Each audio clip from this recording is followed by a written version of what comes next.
क़यामत आज हम यहाँ पर मना रहे हैं, वो मुर्दों और कब्रों में से जी उठा। और ना सिर्फ वो खुद जी उठा, बल्कि शागिर्द जो उस वक्त महज जिस्मानी तौर पर तो नहीं गिरे, लेकिन जो अंदरूनी तौर पर, जो रूहानी तौर पर, जो हौसले के तौर पर गिर चुके थे। अगर आज किसी के बॉस के साथ, किसी के लीडर के साथ इस तरह का काम कर दिया जाए, उसे पहले गिरफ्तार किया जाए और उसके बाद उसे खूब मारा जाए और बाद में उसकी जान तक ले ली जाए, और जब वो उसके शागिर्द थे वो घबराए हुए थे, वो कमरों के अंदर बंद हो चुके थे, जैसे आज हम भी कमरों के अंदर बंद हो चुके हैं। लेकिन हमारा कमरों के अंदर बंद होना और उनका कमरों के अंदर बंद होने में फर्क है। हम वबा की वजह से कमरों में बंद हैं, लेकिन वो खौफ की वबा की वजह से कमरों के अंदर बंद थे। वो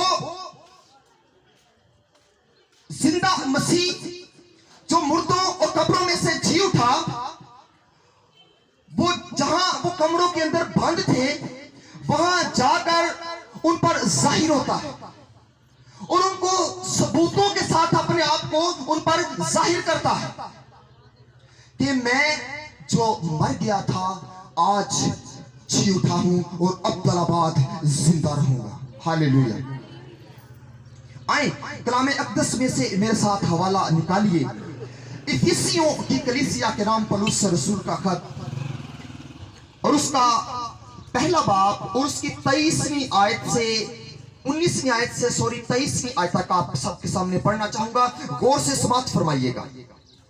कलाम अक़दस में लिखा है, और हम ईमान लाने वालों के लिए उसकी बड़ी कुदरत क्या ही बेहद है, उसकी बड़ी कुव्वत की तासीर के मुआफिक जो उसने मसीह में की, जब उसे मुर्दों में से जलाकर अपनी दाहिनी तरफ आसमानी मुकामों पर बैठाया और हर तरह की हुकूमत और अख्तियार और कुदरत और रियासत और हर एक नाम से बुलंद किया, जो ना सिर्फ इस जहान में बल्कि आने वाले जहान में भी लिया जाएगा, और सब कुछ उसके पांव तले कर दिया और उसको सब चीजों का सरदार बनाकर कलीसिया को दे दिया।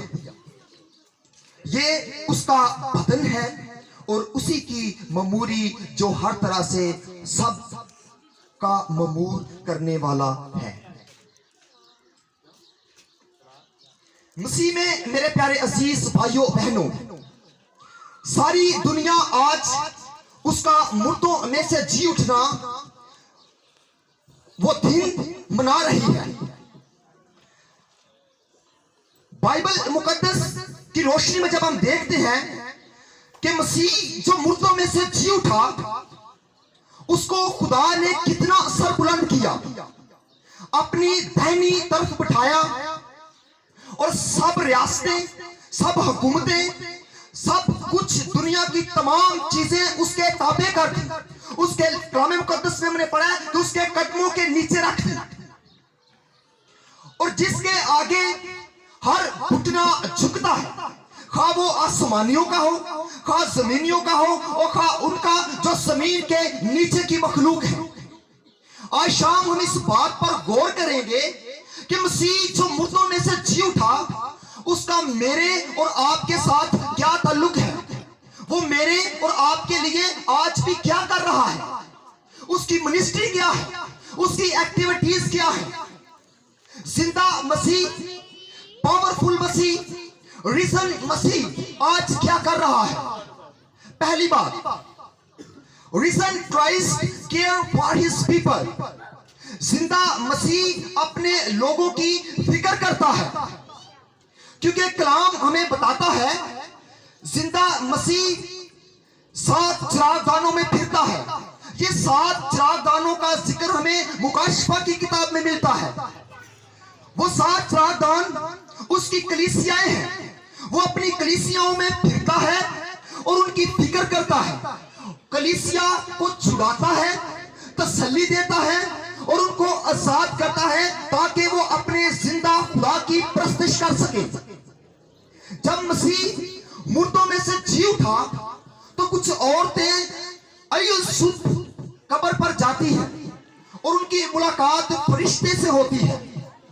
यह वाक्य हमें अनाचीले अरबा यानी चारों अनाचील में मिलता है, लेकिन स्पेसिफिक हमें मरकुस की अंजील 16वें बाब की 7वीं आयत में यह वाक्य मिलता है कि जब औरतें वहां पर गईं तो फरिश्ता उनसे कहता है कि मसीह जिसको तुम ढूंढती हो वो जिंदा हो चुका है और जाकर शागिर्दों को बताना।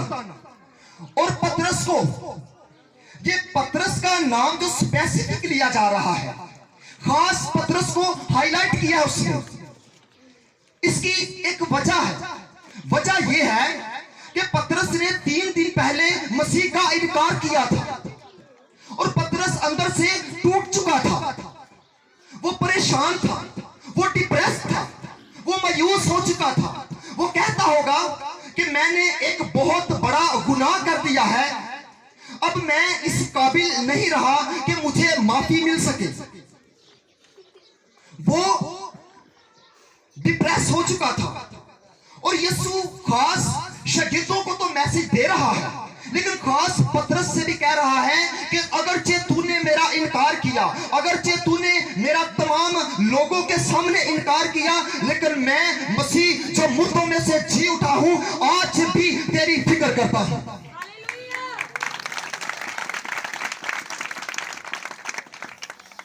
आज का कलाम आज के पतरस के लिए, मसीह में अजीज भाइयों बहनों,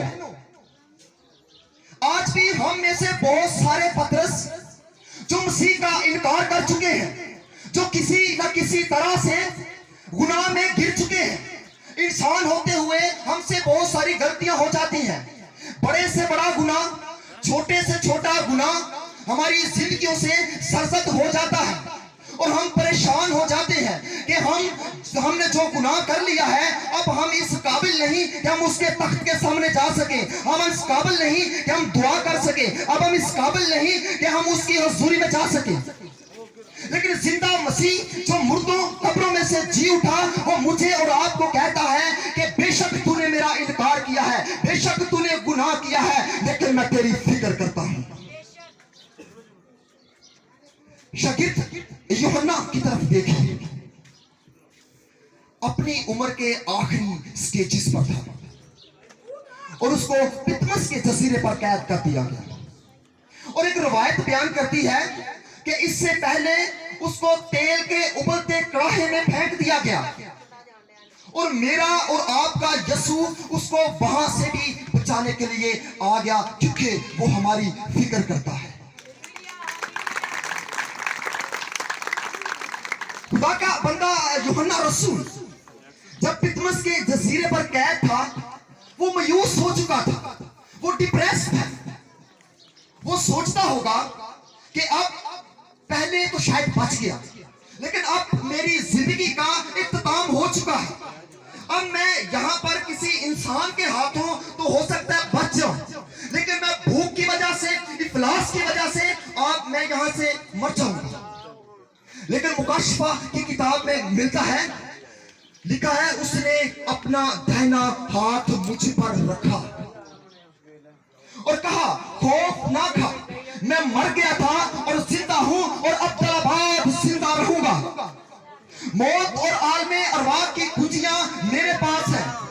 जिंदगी और मौत का मालिक भी मेरा और आपका यीशु मसीह है।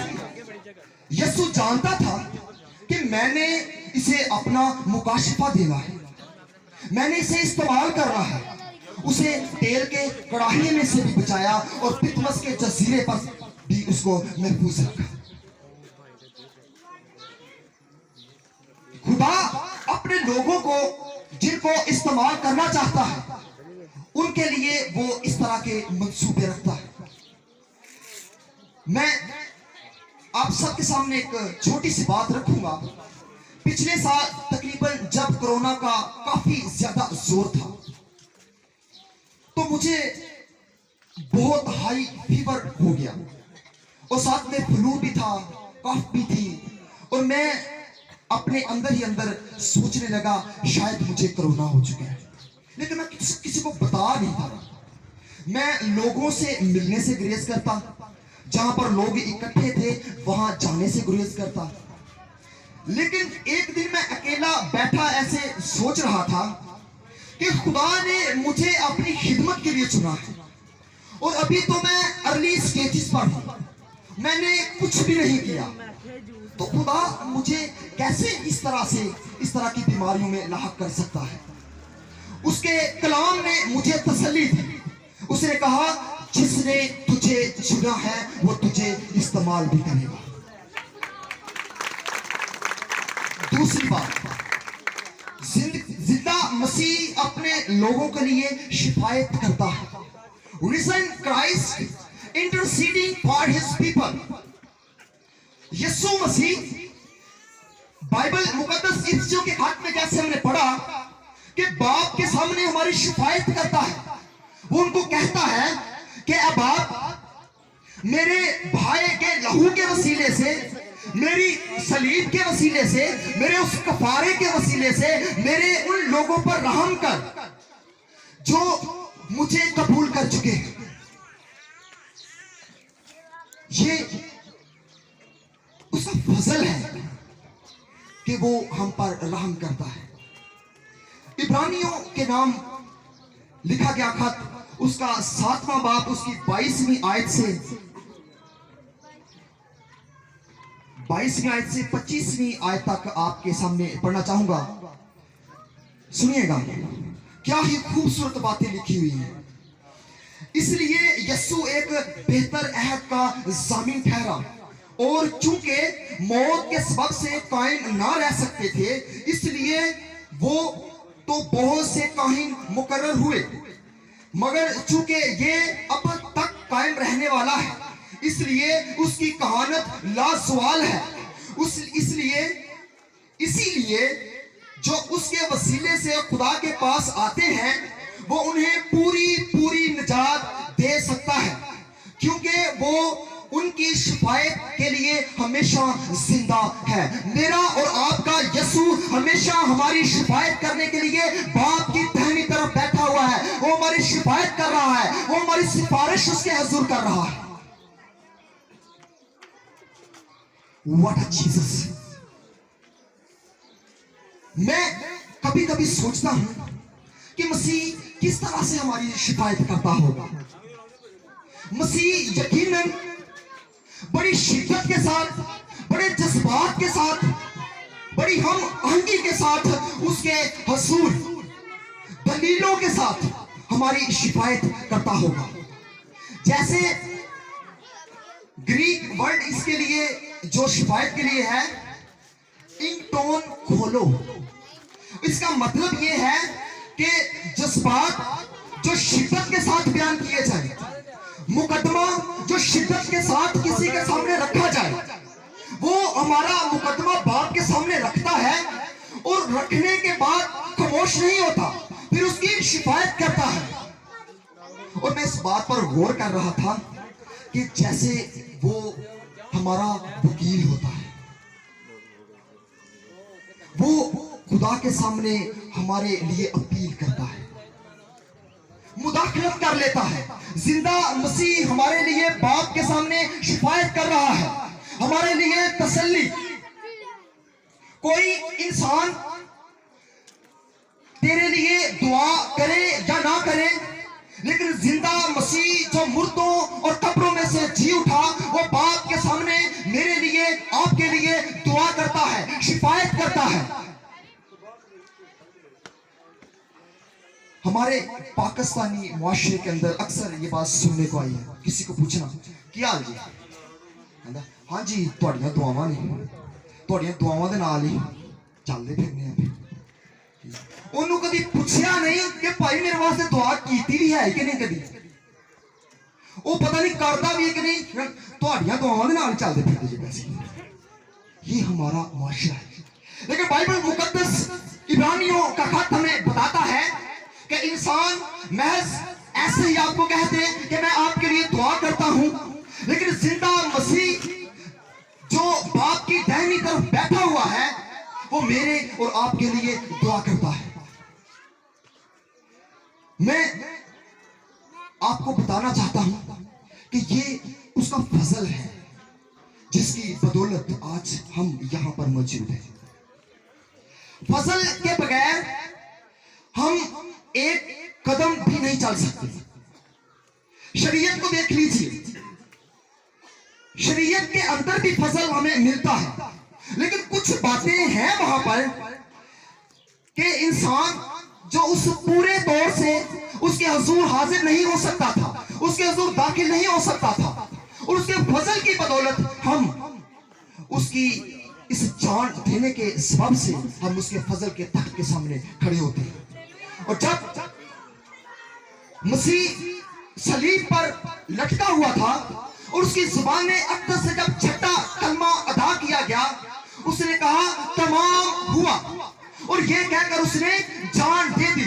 और बाइबल मुकद्दस में बयान करती है कि हैकल का पर्दा फट गया, और नीचे से लेकर ऊपर तक नहीं फटा, हैकल का पर्दा ऊपर से लेकर नीचे तक फटा, ताकि कोई भी इंसान ये ना कहे कि ये पर्दा किसी इंसान ने तोड़ा है, ये पर्दा किसी इंसान के वसीले से फटा है। ये उसका फजल है जिसकी बदौलत बाप के दरमियान और हमारे दरमियान जो दीवार थी वो खत्म हो गई।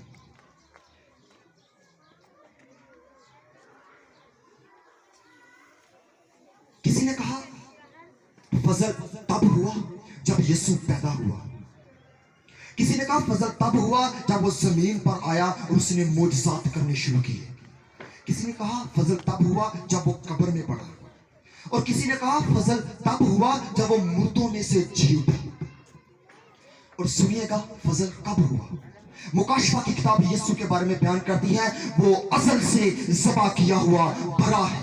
इसका मतलब जब ना आसमान था, ना जमीन थी, ना चिरिंद, ना हैवानात, ना जमादात, कुछ भी नहीं था, तब इंसान भी नहीं था, और ना ही इंसान ने अभी तक गुनाह किया था।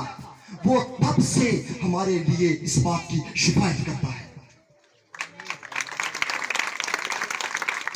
उसने बागे अदन में भी इंसान पर फजल किया। जब आदम ने गुनाह किया और वो गुनाह करके नंगा हो चुका था, और आदम और हवा ने क्या किया कि अपनी बरहंगी को, अपने नंगेपन को ढांपने के लिए अंजीर के पत्तों की लुंगियां बनाई। और अंजीर के पत्तों की लुंगियां कितनी देर वो पहन सकता था? बाइबल मुकद्दस बयान करती है कि खुदा ने उनको चमड़े के कुर्ते बनाकर दिए। और बाइबल के मुफस्सिरीन, बाइबल के स्कॉलर इस बात को बयान करते हैं कि जो चमड़े के कुर्ते थे वो किसी बर्रे की खाल के थे, यानी कि किसी बर्रे को नंगा किया गया ताकि आदम और हवा की बरहगी को ढांपा जा सके, ताकि आदम और हवा का जो नंगापन है उसको ढांपा जा सके। और सेम बाइबल बयान करती है कि इंसान जब गुनाह कर चुका था, शर्मिंदगी, रसवाई उसके हिस्से थी, वो उसके हिस्से की थी, और खुदा ने खुद उसके लिए एक बंदोबस्त किया और अपने इकलौते बेटे को बख्शा। वो जमीन पर आया, उसने मोजज़ात किए, उसके मोजज़ात के बाद उसे कलवरी के पहाड़ पर सलीब पर चढ़ाया गया, और वो बर्रा बना, उस बर्रे को नंगा किया गया ताकि मेरा और आपका नंगापन जो है ढांपा जा सके। ये उसका फजल है जिसकी बदौलत हम आज यहाँ पर आजादी के साथ उसकी प्रस्तुत कर रहे हैं, आजादी के साथ उसके हुजूर हाजिर हैं। मसीह में मेरे प्यारे अजीज भाइयों बहनों, पतरस के साथ खुदा ने कलाम किया, खास तौर स्पेसिफिक उसे बताया शागिर्दों को और पतरस को। मैं लंबी चौड़ी एप्लीकेशन में नहीं जाऊंगा, 2-3 बातें आपके साथ करूंगा कि आज का कलाम आज के पतरस के लिए, अगर आप शायद किस तरह का भी गुनाह कर चुके हैं, बाइबल मुकद्दस बताती है कि तेरे गुनाह चाहे कितने ही गिरमसी क्यों ना हो, उसके खून की एक बूंद के वसीले से बर्फ की मानद सफेद हो जाएंगे। फकत हमें उसके लहू पर ईमान लाने की जरूरत है, उसके खून को अपने ऊपर मांगने की जरूरत है, उसे कहने की जरूरत है कि मैं गुनाह में गिर चुका हूं, खींच चुका था, लेकिन मैं अपनी पिछली जिंदगी को तर्क करना चाहता हूं, भूल जाना चाहता हूं। वो हमारे गुनाहों को ढांपने की कुव्वत रखता है। जिस तरह उसने पतरस के कसूर को माफ किया, पतरस ने इनकार कर दिया। पतरस सोच रहा होगा कि मैंने बहुत बड़ा गुनाह कर दिया है, अब मैं इस काबिल नहीं कि उसके सामने जा सकूं। लेकिन खुशखबरी देने वाला जिंदा मसीह उसको कहता है कि मैं आज भी तेरी फिक्र करता हूं। अगर आज हम इस तरह की फिक्र में हैं तो उसकी सलीब के पास आइए। अगर आज हम इस बात से डर रहे हैं कि मैं उसके हुजूर नहीं जा सकता, तो उसके उस फजल को याद कीजिए जिसकी बदौलत आज मैं और आप यहाँ पर मौजूद हैं। खुदावंद आज के कलाम के वसीले से मुझे और आपको बरकत दे।